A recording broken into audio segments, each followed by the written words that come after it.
इच्छा निर्माण होत आहेत ना. इच्छा का निर्माण होत आहेत? जिथं अज्ञान आहे तिथं इच्छा आहे.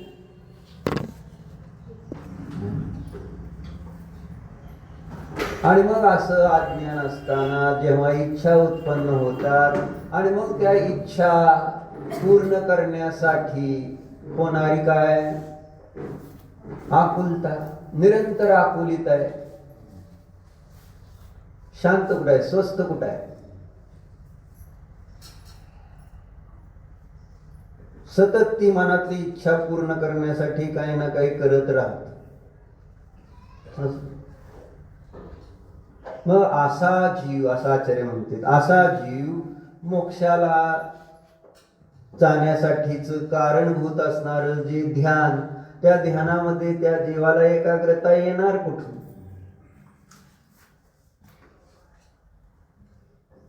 विचार करण्यासारखं आहे. आम्हाला सगळ्याला व्यग्रता नको आहे. व्यग्रता कळते, विकल्प नको आहे.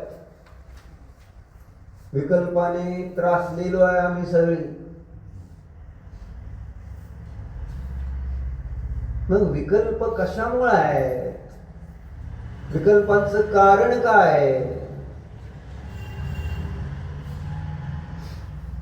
त्याच्यावर विचार केल्याशिवाय ते विकल्प नष्ट होणार. विकल्प कशामुळे?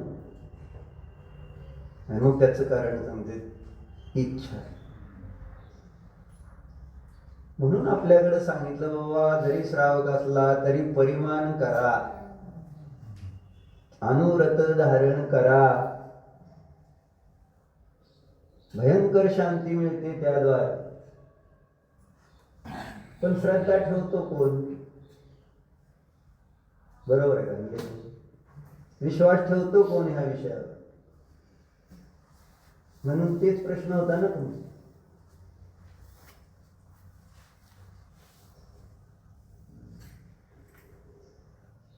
दिसत नाही, दिसत नाही म्हणते. धर्म, धर्माचं फळ दिसत नाही. मग असं असताना जो उपाय त्या आशेला नष्ट करण्याचा, दुःखाला नष्ट करण्याचा, संसाराला नष्ट करण्याचा, विकल्पाला नष्ट करण्याच्या उपायापासूनच आपण दूर राहणार, त्याच्यावर श्रद्धाच नाही ठेवणार, तर आपल्याला स्वास्थ्य लाभ कसा होणार? डॉक्टरकडे गेल्यावर, डॉक्टरकडे नुसतं जाऊन तुमचं बरं म्हणजे बरं होतं असं. डॉक्टरकडे गेल्यानंतर डॉक्टरनं जे काय सांगतोय, जे काय औषध देतोय, त्याच्यावर श्रद्धा ठेवणं महत्वाचं असतं. नाहीतर डॉक्टरनं किती चांगली औषध देऊ देत,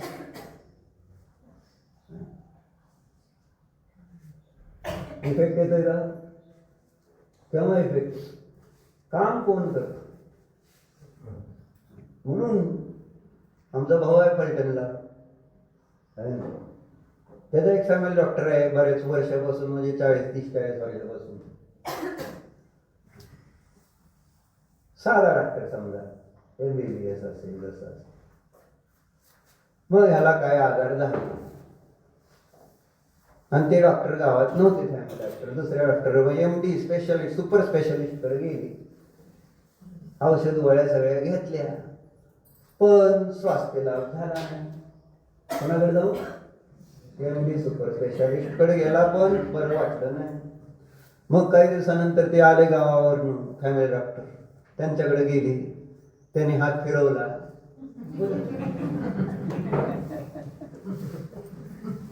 नाही फरक पडतो.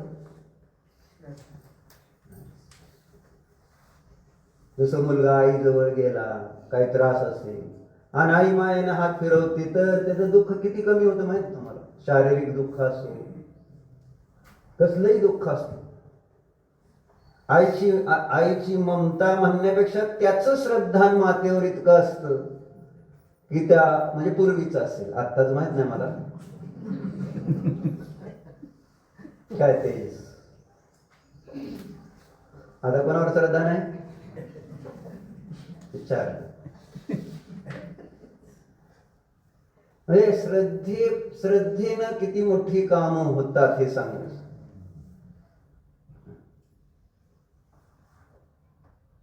पण तसं इथं धर्म मार्गामध्ये सुद्धा जर माझी त्याच्यावर जे सांगितलेल्या गोष्टीवर जर श्रद्धाच नाही आणि मग त्याचं सेवन म्हणजे त्याचं स्वाध्याय केला, दर्शन केलं देवाचं, संयम पाळला, तप केलं, दान केलं, फरक काय पडतो? म्हणून मुळामध्ये सांगितलं हे सगळं बाहेरनं अकरांग नवपूर्वाचा पाठी झाला काय आणि त्या ठिकाणी संपूर्ण जिनेंद्र देवाद्वारे सांगितलेलं जे व्रत आचरण संयम वगैरे जे काय आहे 28 मूलभूत व्रत समिती गुप्ती सगळं त्या ठिकाणी व्यवस्थित पाळत तरी सुद्धा त्याचं काम होत नाही, त्याला शांतीचा लाभ होत नाही. का? विश्वास. आणि अनेक वेळा आपण चर्चा केली की विश्वास असा या आपल्या ज्ञानामध्ये प्रॉब्लेम असल्यामुळे आपला विश्वास बसायचा अवघड झाला. आपल्यामध्ये आपल्या ज्ञानात काय प्रॉब्लेम आहे? काय प्रॉब्लेम आहे? आपण इंद्रिय ज्ञानाला खरं ज्ञान मानून बसतो. इंद्रिय ज्ञानाने जेवढं जे काही आम्हाला दिसतं दाखवलं जातं अशी श्रद्धा त्यांच्यावर ज्यांचं कधी आम्ही बघितलं नाही, विश्लेषण नाही, पण त्या वैज्ञानिकांची अशी श्रद्धा बसते की जणू काय देवच आहेत ते. आणि त्यांनी सांगितलं म्हणजे अंतिम जेव्हा की तेच वैज्ञानिक काही काळ गेल्यानंतर परत म्हणतात हे आमचं मागं सांगितलेलं चुकीचं होतं. कारण वैज्ञानिकांचे सगळे सिद्धांत अनेक वैज्ञानिकांना एकत्र करून 50-60% लोकांनी त्याला मान्यता दिली की ते सिद्धांत मानले. अशी सिस्टीम आहे. म्हणजे असं ते एकदम 100% बरोबर असतं असं कोणतंच कोणी सांगत. अशा स्टाईलनं त्यांचं त्या व्यावहारिक वैज्ञानिकांचं सांगितलं. पण त्या सायंटिस्टवर माझा पूर्ण विश्वास आहे. त्यांनी सांगेल ते सगळं बरोबर. आणि जिनेंद्र देव सर्वज्ञ आहेत पण श्रद्धा नाही ना. मग त्यांनी काय पण सांगू दे तुम्हाला. जी वस्तूची व्यवस्था जशी आहे तशी जाऊन तुमच्या दुःखाला दूर करण्याचे उपाय सांगितले तरी सुद्धा त्या ठिकाणी माझं दुःख दूर होत नाही. कारण मुळातच प्रॉब्लेम आहे, मला देवावर विश्वासच नाही. आणि त्याचं कारण सांगितलं ज्ञान हे सगळं ह्याचं आहे. इंद्रिय ज्ञानाने फक्त काय म्हणून काल आपण आम्ही वाचतोय 55 नंबरची गाथा. इंद्रिय ज्ञान जे आहे त्याची निंदा केलेली आहे 55 गाथेत प्रवचन सारखी दुपारी वाचतोय. इंद्रिय ज्ञान निंदनीय असं म्हटलं. आणि इंद्रिय ज्ञानाला त्यांनी म्हटले हे खरं तर अज्ञानच आहे. इंद्रिय ज्ञान नाहीच आहे असं त्यांनी सांगितलं. आणि मग त्याची कारण पण दिलेली आहेत का इंद्रिय ज्ञान असं आहे म्हणजे अज्ञान काय.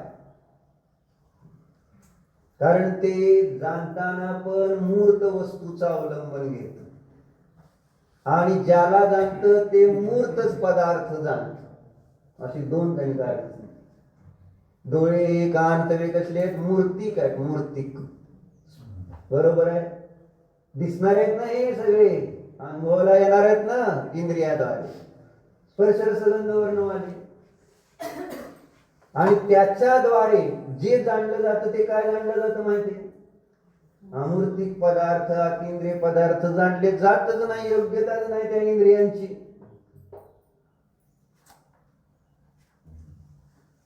अशा त्या मूर्त पदार्थाला जाणतं जेव्हा की पहिल्यांदाच त्यांनी सांगितलं की जीव खरं बघायला गेलं तर अमूर्त आहे.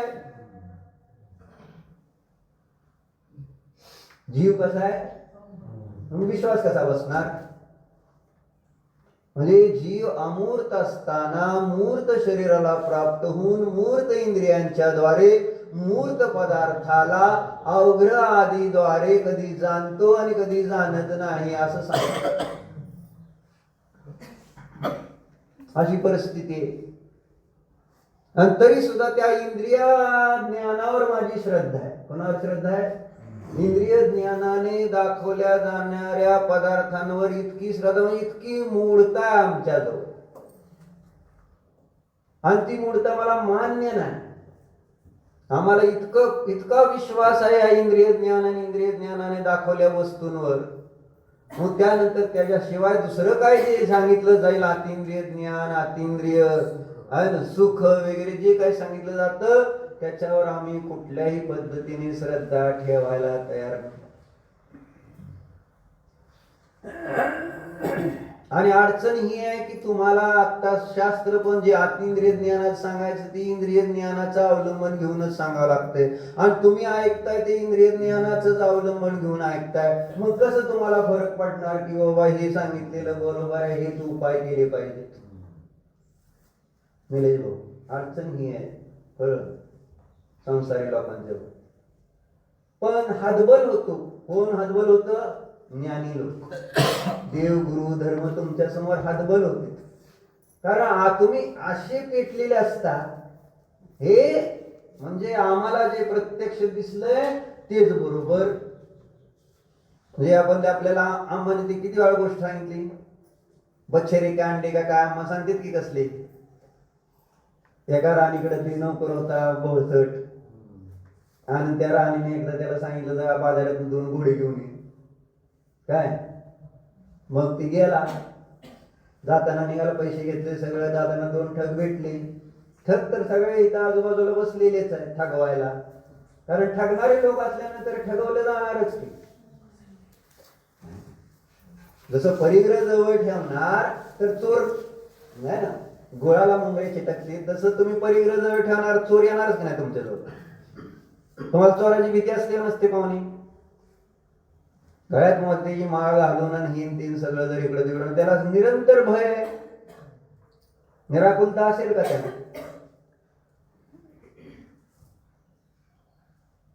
मग कशासाठी सांगतोय? गोष्ट सांगतोय, पण मी काय सांगतो? पहिलं उदाहरण काय? ठगणार, ठगणं आणि ठगवणार सगळे आजूबाजूला. आपल्यामध्ये ती योग्यता आहे. कोणती योग्यता आहे? ठगविले जाण्याची योग्यता आहे. आणि ती योग्यता कोणती आहे? इंद्रिय ज्ञान. तिथं दिले स्पष्ट शब्द. म्हणजे इंद्रिय ज्ञानाने प्रवृत्ती करणारे सगळे लोक जे आहेत ते ठगले जाणारे. ठगवणारा पाहिजे फक्त. म्हणून आज आपण बघतो जगामध्ये काय गोंधळ चाललाय, कोण कसं ठगलं जातंय, आणि आम्ही स्थूल बघतो बऱ्याच गोष्टी. आणि इथं जेव्हा अतिंद्रिय ज्ञानवाले बघते इंद्रिय ज्ञानवाल्यांना, तर मग त्यांना दिसतंय कसे हे वैज्ञानिक तुम्हाला नवीन नवीन सुखाची उपकरणं म्हणून दिली जात आहेत, आणि आम्ही पण ते सुखाची साधनं म्हणून त्यांना ग्रहण करून त्याच्यातून सुख येतंय असं मानून त्याच्यासाठी सगळं काही करायला तयार आहोत. कशासाठी चाललं? इंद्रिय सुख पाहिजे म्हणूनच चाललं ना. प्रत्यक्ष आहे, प्रत्यक्ष आहे. आणि त्यामुळे मग इथं कितीही सांगा, विचार म्हणजे ना, विचार जोपर्यंत मी करणार नाही तोपर्यंत इथं किती जरी सांगितलं तरी फरक पडणार आहे? प्रत्येकाला स्वतःला या गोष्टीवर उलट सुलट तुम्ही विचार करा. जे हेतू दिलेले त्या हेतूंना परीक्षा करून ग्रहण करा ना. पण मी माझी बुद्धीच लावणार नाही ह्या विषयामध्ये. हे असं दिलं, याचं हे कारण आहे, ह्याचं हे कार्य आहे, असा कारण कार्य संबंधी मी इथं विचारच करणार नाही. फक्त हे धर्म आहे, धर्मामध्ये असं सांगायचं असतं, असं सांगितलेलं आहे, आपला त्याच्याशी काय संबंध नसतो. ते धर्म म्हणजे एक थर्ड पर्सन म्हणून आपण बाजूला ठेवतो. इतकं त्या इंद्रिय ज्ञानावर श्रद्धान बसले. मग ते नोकर निघाला, 2 ठग भेटले, कळलं ह्याच्याकडे पैसे आहेत आणि ते बोळसट आहे. जी जे इंद्रियाचा वापर करतात ते सगळे बोळसट बरं का. म्हणून तर तुम्ही सगळं माझं ऐकून घेताय, बाकी काय नाही. कुणी आलं तरी सगळं तुम्ही ऐकून घ्या. ठगवायला सोपं आहे तुम्हाला, का अवघड नसतं. इंद्रिय ज्ञान भेटलं पाहिजे तसं. शिळी घेऊन जाणाऱ्याला पण ठगवलं नाही 3 ठगांनी. अरे कुठं चालला कुत्र घेऊन, कुठं चालला कुत्र घेऊन, कुठं चालला कुत्र घेऊन विकायला म्हणून. 4 ठगांनी 4 वेळा सांगितलं कुत्र आहे, कुत्र आहे, कुत्र आहे. शिळीला कुत्र म्हणायला लागला निलेश भाऊ. ही परिस्थिती आमची. कळलं? तुमच्यावर संस्कारच इतके, आणि ते दुसरं तिसरं नाही, तुम्हीच करता ते संस्कार. तुमच्यामध्ये आमच्यामध्येच ते दोष आहेत. म्हणून म्हटलं की जे दोष मला पुन्हा पुन्हा सांगतायत, तू शरीर आहे, तू संसार आहे, तू भोग आहे, तुझं सुख पैशात आहे, तुझं सुख आणि मुलं बाळात आहे, तुझं सुख घरदारात आहे, असं आम्हाला आमचाच मोह पुन्हा पुन्हा सांगतोय. बाहेर सांगणारे तरी वेगळे असतेच. ते कमी पडले म्हणून काय, म्हणून आम्ही आमच्या मधल्या दोषांना त्या संस्काराला पुष्ट करण्यासाठी वापरतो. म्हणजे आपला उपयोग जो आहे चांगला तो त्या ठिकाणी खराब करून खराब संगतीमध्ये आणि पुन्हा आपल्यालाच आपण ठगवायला तयार असतो. आणि स्वतः जेव्हा स्वतःला ठगवतो त्यावेळेस त्याला त्या ठिकाणी बदलणं अशक्य. कारण त्याला वाटत असतं मी बरोबरच आहे, मग चुकीचं कसं म्हणायचं. न पुढे काय झालं, पैसे आहेत, कुठं चाललाय काय चौकशी केली, मग सांगितलं असं असं राणीने 2 घोडे आणायला सांगितले. म्हटलं चला आम्ही देतो म्हणते. त्यांनी जसं दोघात चर्चा झाली, त्यांनी एका ठगाला पुढे पाठवलं, जा म्हटलं पुढे जा. मग पुढे जाऊन ते जाऊन एका झाडावर बसला, रस्त्यामध्ये असं असणार 2 खरबूज घेऊन, मोठे काय भोपळे घेऊन, 2 भोपळे घेऊन झाडावर बसला आणि काय तिथनं निघाले. मग त्यांनी वरनं 2 म्हणजे देतो म्हणून ते घोड्याचे घोड, मग ते वरनं त्यांनी टाकले भोपळे. भोपळे खाली पडले, आवाज मोठा झाला, फुटले. तिथं झुडपामध्ये बसलेले 2 ससे, आणि ते 2 ससे लागले पळायला. काय पळायला लागले. ती म्हटलं तर तुझे ती घोडे चाललेत पळून, घे त्यांना पकड, हे दिले तुला म्हणून. आणि ते दोघं ते गेला निघून पैसे घेऊन, आणि ती सशाच्या मागे पळाला. खोल पळाला पळाला, सशे ऐकणार का, गेले पळून सशे. मग हा आला परत माघारी रिकामाच, पैसे पण गेले आणि घोडे पण गेले. घोडे गेले का नाही. मग आल्यानंतर जो भेटेल त्याला सांगायला लागला, काय भारी होते घोडे, अंडे फुटली, ते लगेच ते पांढरे शुभ्र होते आणि लगेच पळायला लागले जोरजोरात, मला सापडले सुद्धा नाही, लय भारी होते घोडे.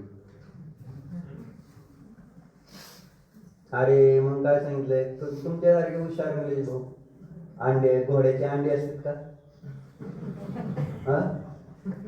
घोड्याचे अंडे असतात का. हो असते, मी प्रत्यक्ष बघितले. आता त्याला तुम्ही कसं सांगणार, त्याने बघितलं तर नाही, अंडे फुटले होते का नाही, फुटली होते का नव्हती, प्रत्यक्ष बघितलं का नाही त्याने. आता त्याला जर कोणी समजावून सांगायचा प्रयत्न केला की बाबा घोड्याची अंडी नसतील बाबा, आणि असं जन्मते आणि पळते असं होत नसतं, तुम्ही काय सांगायला लागला. आम्ही माझ्या डोळ्याने मी प्रत्यक्ष बघितलं सेज. आता काय करायचं मला. मग एकाला झालं, दुसऱ्यांना परत गेला, असं पुढं राणीच्या दाशी भेटल्या, राणीपर्यंत गेला आणि राणी त्याला म्हणते, अरे मूर्खा तसं नसतं, घोड्याची अंडी नसते. राणी साहेब तुम्ही मूर्ख. म्हणजे मूर्खा मनुष्य कुणालाही मूर्ख म्हणू शकतो, त्यात काही शंका नाही, त्याला त्याची भीती नसते. मी बघितलेत आणि कशानं, माझ्या या डोळ्यानं बघितलं नव्हते त्याने. म्हणजे अशा पद्धतीचं इंद्रिय ज्ञान आहे खरं बघायला गेलं तर. पण तरी सुद्धा त्या इंद्रिय ज्ञानाने दिसणाऱ्या पदार्थांवर, त्या येणाऱ्या अनुभवावर किती श्रद्धा नाही.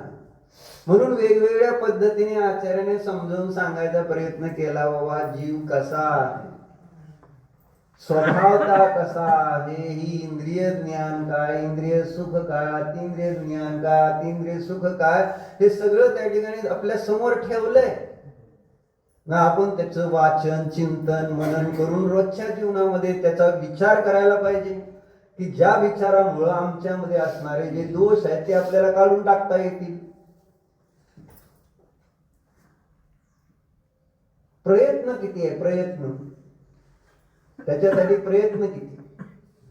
म्हणून म्हटलं सगळ्यात मोठा दोष कोणता आहे तेजस अध्ययनामधला, पहिला दोष कोणता आहे, आळस.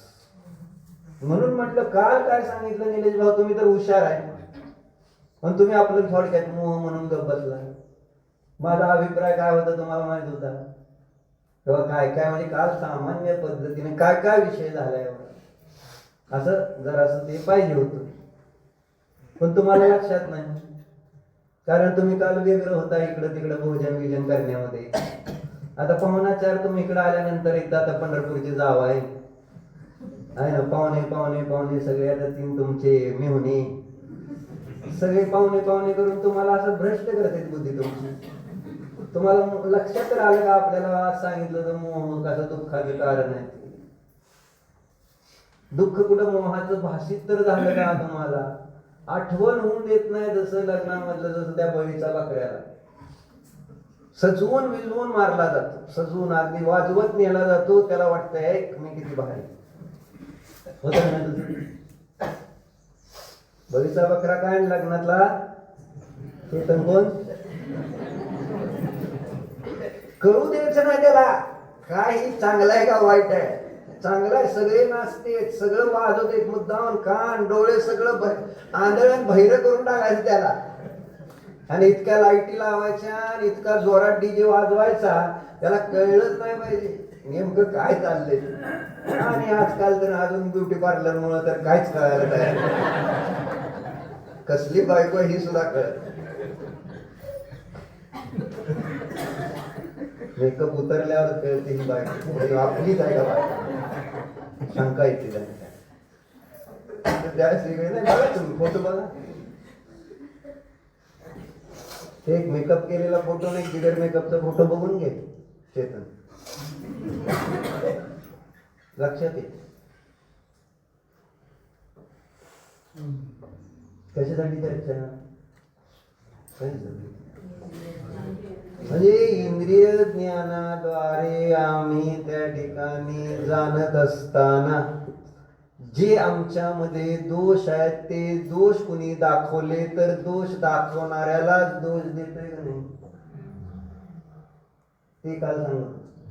तेवढं जरी लक्षात ठेवलं असतं तरी चाललं असतं. म्हणजे आमच्या इंद्रिय सुखाला कोणी बाधा आणायला लागलं तर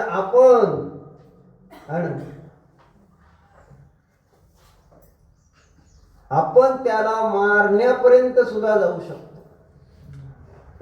आपल्या इंद्रिय सुखामध्ये बाधा आणली, इतकं त्या इंद्रिय सुखावरच आमचं श्रद्धान दृढ झालेलं आहे, धनावरच श्रद्धान दृढ झालेलं आहे. बस हे आहे तर मी आहे, म्हणजे मला संपून टाकलेलं असतं इंद्रिय ज्ञानाने. मी स्वतःला दोषाचा पिंड म्हणजे दोषाचा पिंड म्हणजेच मी, म्हणजे त्याला दोष म्हणायचे नाही, त्याला आम्ही गुणांचा पिंड मानतो.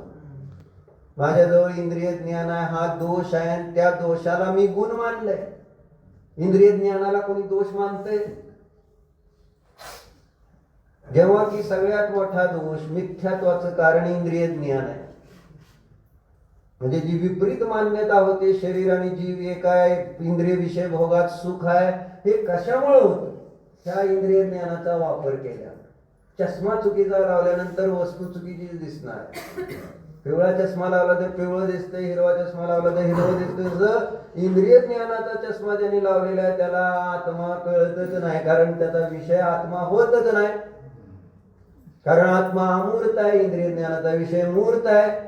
मग किती जरी झालं तर त्या इंद्रिय ज्ञानाने आत्मा दिसणार आहे का? नाही दिसल्यामुळं मग श्रद्धा, जे इंद्रिय ज्ञानाने दिसणार शरीर आहे, जे काही रूपी पदार्थ आहेत त्याच्यावरच माझी श्रद्धा बसते की हेच बरोबर आहे, बाकी सगळं कल्पना आहे. म्हणून दोषांना माझ्या बुद्धीमध्ये आपण गुण म्हणून ग्रहण केल्यानंतर गुण जे आहेत ते आम्हाला गुण कसे भासित होते, गुण मला दोष रूप वाटायला लागले.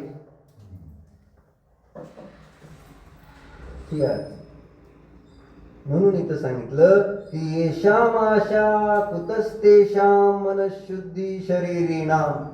ज्यांच्या मनामध्ये थोडीशी सुद्धा आशा असेल तर त्यांच्या मनाची शुद्धी कुठून राहणार आहे? कुतस्तेषाम, थोडी इच्छा कोणाला? थोडी इच्छा कोणाला? नकुल सहदेव. 5 पांडव ध्यानाला उभारलेले आहेत दीक्षा घेऊन, माहिती आहे ना, 5ही उभारले. सगळ्यांनी उपशम श्रेणी, त्यांनी तिघांनी क्षपक श्रेणी आरूढ केली, ह्या दोघांनी उपशम श्रेणी आरूढ. पण सामान्य प्रथमाने काय सांगतो, 3 जण मोक्षाला गेले, 2 जण का नाही मोक्षाला गेले. तसंच तरी अंगावर तापवलेले दागणे सगळ्यांच्या सारखेच घातले होते. उपसर्ग केला होता ना कुर्योधन, सगळ्यांच्या अंगावर तापवलेले दागिने घातले. मग 3 जण मोक्षाला गेले, युधिष्ठिर, भीम आणि अर्जुन. नकुल सहदेव गेले नाहीत. कशामुळं? मनात थोडीशी इच्छा, जाणण्याची इच्छा. तेव्हा माझ्या साधर्मी बंधू पण जाऊ द्या, आता दीक्षा घेतली, त्यांचं ज्ञान विशेष आहे. साधर्मी जे आहेत त्यांना हा उपसर्ग कसा सहन होत असतो. थोडासा विकल्प किती आला, आणि मनामध्ये थोडासा किंतु आला, आणि त्याच वेळेस मोक्षाला जाणार होते. अंतर्मुहूर्तात केवळ ज्ञान करून मोक्षाला गेले असते परत आयु कर्म सम. पण किती काळ आता राहिले? 33 सागर, नॉट अ जोक. सर्वार्थ सिद्धीमध्ये 33 सागराची आयु घेऊन बसले तिथं. तुम्ही सगळे मोक्षाला जाताल एखाद्या वेळेस, पण त्यांना मात्र 33 सागर पर्यंत हालता येणार नाही. तुम्ही आता इथलंच 50, 60, 70 वर्षाचं आयुष्य संपत चाल, आणि जर मिथ्यात्व सहित थोडासा धर्म केला, कदाचित विदेश क्षेत्रात गेला, तिथनं संयुक्त केलं तर आहे ना, पुढच्या 8 वर्षात पुढच्या परत मोक्षाला जायचं. शॉर्ट पिरियड सगळ्यात गॅरंटी नाही. पण तरी सुद्धा समजा स्वर्गात गेला, मिथ्यात्व इंद्राणी झाला. इंद्राणी एक भवावतारी, तिचं आयुष्य किती पल्ल्यामध्ये, पल्य आणि सागर म्हणजे किती असते, काही पल्य त्या ठिकाणी. ती इंद्राणी त्या इंद्राबरोबर राहते, खाली येईल, तीर्थंकर प्रकृती बांधेल, ती इंद्र सागराचा आयुष्यवाला. अशा एका इंद्राच्या जीवनामध्ये अशा किती इंद्राणी किती नील इंद्राणी होते, किती 40 नील, अशी मोठी संख्या आहे नील म्हणून. इतक्या इंद्राणी एक 2 सागराचं आयुष्य असतं खाली. 1-2 सागराचं आयुष्य सौदरी इंद्राचं, आणि त्याच्याबरोबर असलेल्या इंद्राणीचं आयुष्य किती 55 पल्ले जास्तीत जास्त असं धरलं. तर त्या अशा 40 नील इंद्राणी तिथनं ते आयुकर्म संपल्यानंतर खाली मनुष्य होते. सम्यक्त होतं, त्यांना स्त्री पर्यायाचा छेद करते, मनुष्य होते. कदाचित तिथं 8 वर्षाच्या पुढे झाल्यानंतर त्यांना तीर्थंकर नामकर्म प्रकृतीचा सुद्धा बंद होतो. तो इंद्राणी त्याची होती, त्याचं पंचकल्याणी करायला इंद्र येतो परत. ती इंद्राणी मोक्षाला जाते, आणि हा इंद्र नुसतं पंचकल्याणी करत बसतो. आणि असे 33 सागर नकुल सहदेवला, थोडासा विकल्प म्हणून इथं दिलं त्यांनी. आहे ना, काय म्हणले, येशाम आशा कुतस्तेशाम मनशुद्धी ढळली की झालं. म्हणून तिथं दुसऱ्या ओळीत सांगितलं, अतः नैराश्यमालंब्य शिवीभूता मनीषिणा. जे त्या ठिकाणी मोक्षाला जाण्याचे इच्छुक असे जीव आहेत, त्यांनी कशाचं अवलंबन घ्यावं? नैराश्याचं अवलंबन घ्यावं.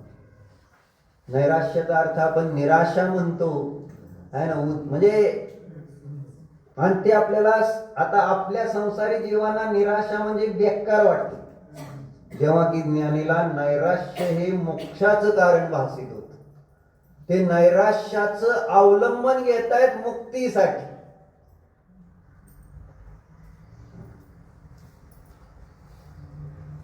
नैराश्याचा अर्थ आशा रहित, एवढा इथं अर्थ आहे. असं निराशा, आशा रहित.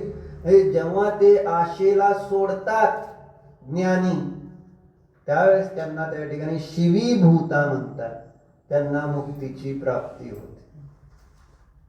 म्हणून जोपर्यंत मनामध्ये इच्छा आशा आहे, तोपर्यंत मोक्षाची कल्पना करू नका.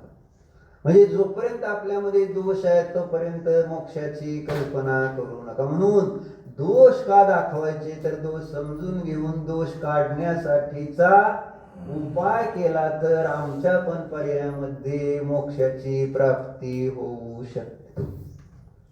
पण दोष स्वीकार व्हायला पाहिजे आणि ते स्वीकार होण्यासाठी स्वाध्याय केला पाहिजे, तत्व विचार केला पाहिजे आणि तदनुरूप त्या ठिकाणी ध्यान केलं पाहिजे, तर ते दोष दूर होतील आणि आपल्या साध्याची सिद्धी होणार.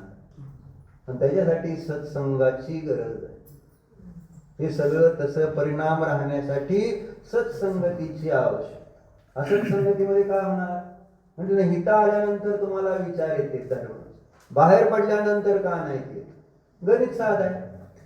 ह्याच्यावरनं सुद्धा आम्ही शिकत नाही की बाबा मला जे सकाळी विचार शास्त्र करताना आवडले होते, चांगलं वाटलं होतं, कुठंतरी थोडस ओला झाला होता, भिजला होता, मग ते सगळे विचार परत राहत नाहीत. मग मला जर ते विचार आवडले तर मी किती पुरुषार्थ करतो की तशाच विचारामध्ये मी राहण्यासाठी काय केलं पाहिजे. झालं, आम्ही आमचं एक कर्तव्य पूर्ण केलं, सकाळी शास्त्राला आलो, विषय संपला. बरोबर आहे, बरोबर आहे का नाही. दुपारी शास्त्र असतं का नाही तुमच्या शेजारी? काय संबंध आहे शास्त्राचा दुपारच्या? बरेच जण आता इथं सगळे थोडेच येते. तुम्ही होता का नव्हता इथे काल गावाला गेले? मग दुपारी शास्त्र असतं का नाही? माहित असतं का नाही? मग मी पण आले नाही तर तुमच्या नादानं नाद म्हणायचं त्याला. म्हणजे सांगायचं तात्पर्य म्हणजे असं ठीक आहे, काय काम असेल महत्वाचं असेल संसाराचं, पण सांगायचं असं आहे इम्पॉर्टन्स किती की आपल्याला बाबा हे चांगले विचार, भले आपल्याला किती कळते, दुपारचं नाही कळते, पण आपण जर जाऊन बसलो, जसं इथं बसलो तर थोडे शब्द कानावर पडता पडता विषय समजू लागला, तर तिथं बसता बसता येणार त्याला नियमितता, चिकाटी, पद्धतशीरपणा असला तर कुठलंही कार्य चांगल्या प्रकारे सिद्ध होऊ शकतं. पण काय नाही, सूर्याबाई झालं ना आमचं, एकदा काम झालं ना, म्हणजे आम्हाला शिकण्याची इच्छा नाही आहे. आम्हाला म्हटलं ना फक्त थोड्या वेळासाठी मनोरंजन पाहिजे. थोड्या जे बाहेरचे जे त्रास आहेत ते त्रास थोडे कमी करण्यासाठी कोणी ड्रग घेतं, तुम्ही शास्त्र ऐकता, एवढंच फरक आहे. काय जास्त फरक नाही. कोणी दारू पितंय, कोणी शास्त्र आहे. लय दारू पिणाऱ्यात आणि आमच्यात फरक किती आहे तपासून बघा. दारू पिऊन पिल्यानंतर त्याला थोड्या वेळ बरं वाटतं, नंतर त्याची दारू उतरल्यानंतर त्याला पण वाटत असेल बेकार बेकार असं कदाचित पण होईल, पण परत पितय ती. तसं तुम्ही बाहेर गेले की हे शास्त्र धर्म सगळं बेकार आहे असा तुमचा अर्थ असतो. आता तुम्ही नाही मान्य करणार, पण जेव्हा आपण बाहेरचा आचार आणि विचार बघतोय त्याच्यावरून तर हे सिद्ध होईल की धर्म कामाचा नाही आहे. म्हटलं ना अतिंद्रिय हे सांगायचं. धर्मातल्या ज्या गोष्टी आहेत त्या इंद्रिय गोचर नाहीत आणि त्याच्यावर माझी म्हणून श्रद्धा बसायला तयार नाही. त्यासाठी याच्यामध्ये आपल्याला पुन्हा पुन्हा काय करावं लागेल, बुद्धी लावावी लागेल. श्रद्धास्थान सुधारण्यासाठी आपण 23 तारखेचं वाक्य किती वेळा वाचलंय. आपल्या जीवनात जर सर्वप्रथम करण्यायोग्य कोणती गोष्ट असेल तर आपली श्रद्धास्थान सुधारा, आणि ते सुधारण्यासाठी उपाय सांगितला. बुद्धीचा उपयोग प्राधान्याने कोठे लावावा हे ठरवायचं. आपली बुद्धी कुठं लावायची, जिथं आपली बुद्धी त्यानुसार आपला उपयोग. ओम नमः भो प्रभू.